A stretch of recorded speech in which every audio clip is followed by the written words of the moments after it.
Victoria Rose here with your energy reading for September 7th through the 13th. And we have a busy week coming up, lots of new energies flowing in to our spheres, lots going on, and it's completely reflected in the cards.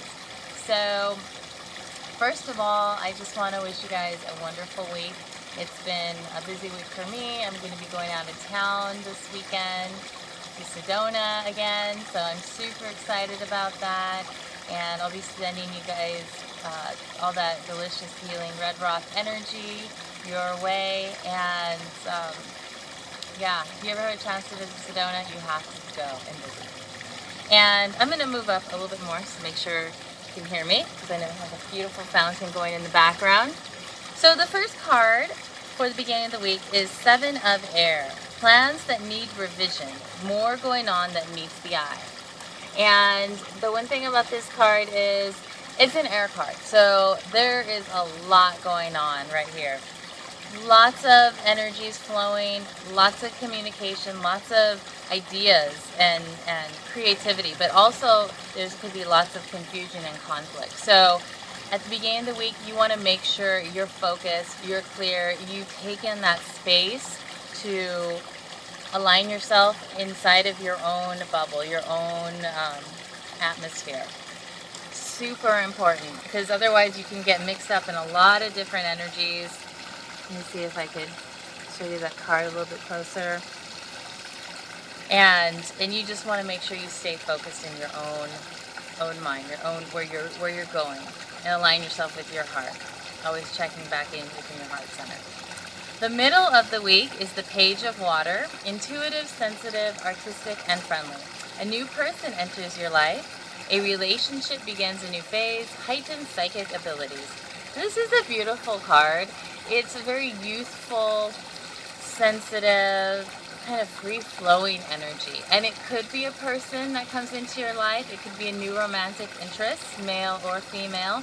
Or it could just be like a new sense of lightness in your emotions, a new breath of fresh air, a new sense of well-being and acceptance of who you are and what you're feeling in life. And allow that in, allow that nurturing, because it's so important to nurture your emotions and your heart center.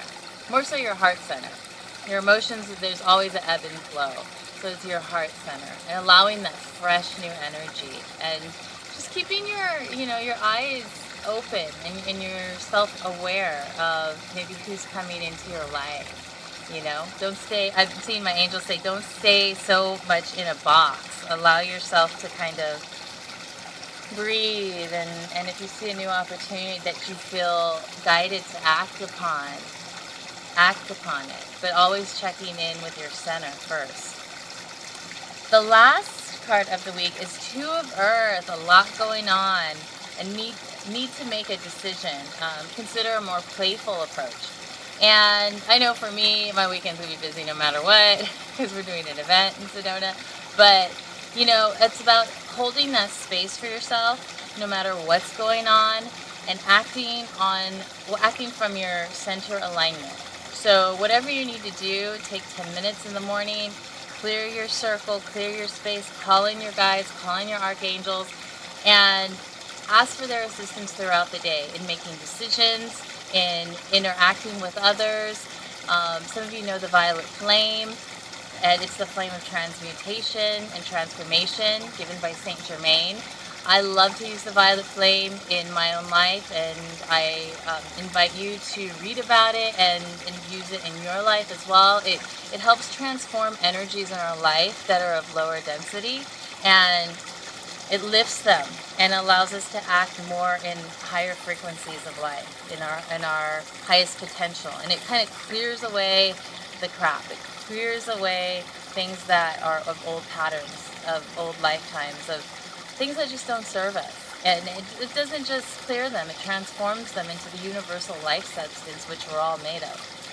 So I'm really seeing, if you take the time to make the decisions that you need to make from your heart center, take the time to flow with your own currents as much as you can. Don't get caught up in the whirlwind of, this is all going here and there and here and there.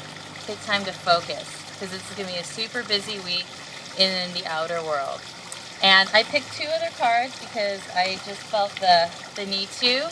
And then really quick, these cards that I picked from is the Angel Oracle cards by Doreen Virtue. And then this other deck that I chose is Earth Magic.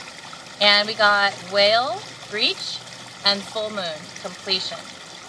And when I first saw the whale, I'm like, oh, the whales, you know, the ocean, Hawaii, it's like, that's the best place to go in the ocean. I mean, I'm sure there's great places to go in the ocean, but really, like, I think of Hawaii and the water there and just how pristine and buoyant and clear it is. And so what this whale is doing, it's going out of its own atmosphere. When a whale breaches, they're reaching into a whole other atmosphere that is not one that they normally live in. So right off the bat, that to me is get out of your normal conditions, feel into new situations, of course with discernment, but you know, feel where you might go, oh, I'm going to expand my circle a little bit more today. I'm going to let, you know, some new light, new energy in. Where can I allow synergy in my life? So, just going to read this really quick. It's time to take a break, not just a coffee break, but a respite from the usual environment you find yourself in. That trip you wanted to take, go for it. Tired of being indoors? Make a point to get outside. You have become so attached to your surroundings that you have created within them an illusionary safety. Yet it is not these things that make you feel safe. Rather, the familiarity you have imbued in your surroundings have generated this false sense of security. Taking time away from the familiar is literally about changing your external environment in a significant way, such as doing something unusual or perhaps something you have always wanted to experience. Another perspective is breaking through the barrier beliefs that have constricted you in any way from being who you truly are.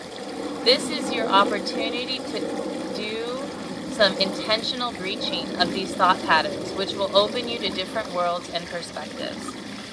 So really taking that time and thinking how you can, not thinking, but allowing yourself to think outside of the box. Maybe not even thinking, maybe you're just feeling your way, but really see how that card hits home for you and act on it, even amongst all these other things going on that you're having to deal with in the everyday life. And lastly, the full moon, completion. Right off the bat, I know that we've all been working towards our goals. We've been working through the nitty-gritty of our lives. We've been, you know, completing projects and small projects, leading to bigger projects step by step. And I really feel like we're going to be seeing the culmination and the fruition of some of our really important goals and things that we've been birthing and holding space for. And I'm kind of feeling like this is going to be the next full moon. And I believe the next full moon is in Aries. So that's the sign of new beginnings. You know, that's the first sign of the zodiac. That's, you know, the sign of spring. You know, when we have spring, it's in Aries. So keep working towards your dreams. Keep working towards your visions. Keep holding that space. Don't give up. Don't let up. No matter how small the step is, move forward. And then lastly, I'm going to just read this really quick because I always feel like the book has something to offer. It says, you can now take pleasure in knowing that whatever you have been working toward has now reached its culmination. It may have been a relatively brief cycle or much more extensive one. Yet regardless of the length of time, you have arrived at the stage of completion. Let yourself feel the contentment and satisfaction of this accomplishment. It is like when you take a deep breath and reach the point where your lungs are pleasantly full and your body is ready to release that breath. It is important not only to enjoy this completion, but also to let go and allow yourself to relax afterwards. Just like exhaling slowly and consciously, people are much too eager to rush to the next item on the agenda without giving proper time and space to appreciating and honoring the natural cycle of release that flows a point of resolution. Give yourself that time to relax and rest before tackling Spirit's next assignment. So enjoying your completion, your sense of completion and fruition before moving forward, but at the same time holding your vision. So I hope you enjoyed the reading and is beneficial to you. Please feel free to check out my page, Star Illuminations, for more readings and meditations and inspirations. And if you'd like to book a reading with me, please feel free to email me at contact@starilluminations.org or private message me on Facebook at Star Illuminations. And as you know, I do astrological readings and intuitive and card readings. So wishing you a beautiful week in these new energies and frequencies, and much love. Namaste.